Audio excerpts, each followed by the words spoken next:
At this time last year, COVID-19 was unknown. We know most people with the virus eventually get better, but some say the symptoms never go away. What happens beyond that is still unknown.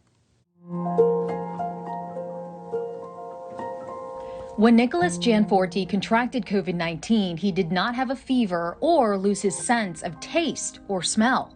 For me, it's really bizarre. I had a lot of like the skin symptoms. So like I had tingling sensation all over my body at different locations at different times, sometimes the whole body, like just a weird tingling sensation. My skin would feel like it was on fire. The 47-year-old Cunha man felt tired for sure. Otherwise, he says, symptoms were mild. I did develop a very mild, dry cough. What else did I have? I had some chest pain, like over my heart, and some chest heaviness, but no congestion, nothing to do with my lungs. Following doctor's orders, he quarantined, felt better, but a month later, I just suddenly got the symptoms all over again for like 10 more days, off and on. So I got retested to make sure I didn't contract it again. Gianforte's second COVID test came back negative. Stumped, he asked his doctor. Their assumption was it's just recurring symptoms and it's just going to take time.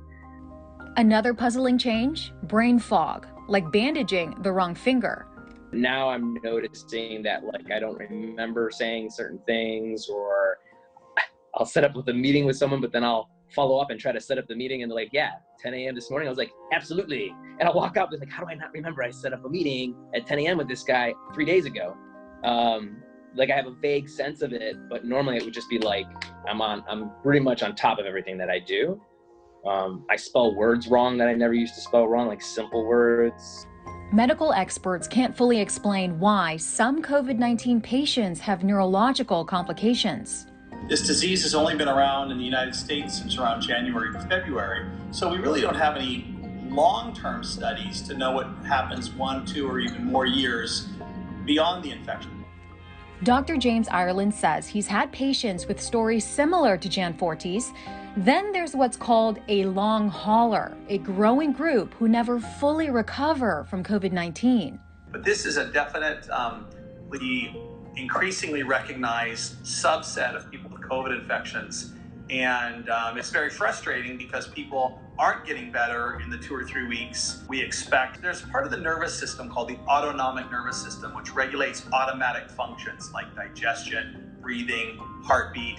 And there seems to be some kind of problem with that part of the nervous system.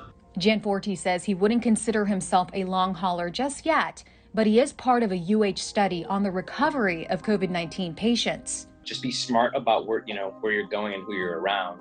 Try to keep your bubble tight. Like I have not hugged another human being since the beginning of March, right? Because I've been so cautious and I still got it. You don't need to be a COVID scientist or an epidemiologist to understand the causation, right? Like that act causes an increase because we're not being careful, becoming more lax. Definitely really puzzling. Well, doctors around the world are trying to crack the mystery of COVID-19 long haulers. The UH study that Gianforte is part of researches local people with the virus. It helps design better strategies for COVID-19 recovery.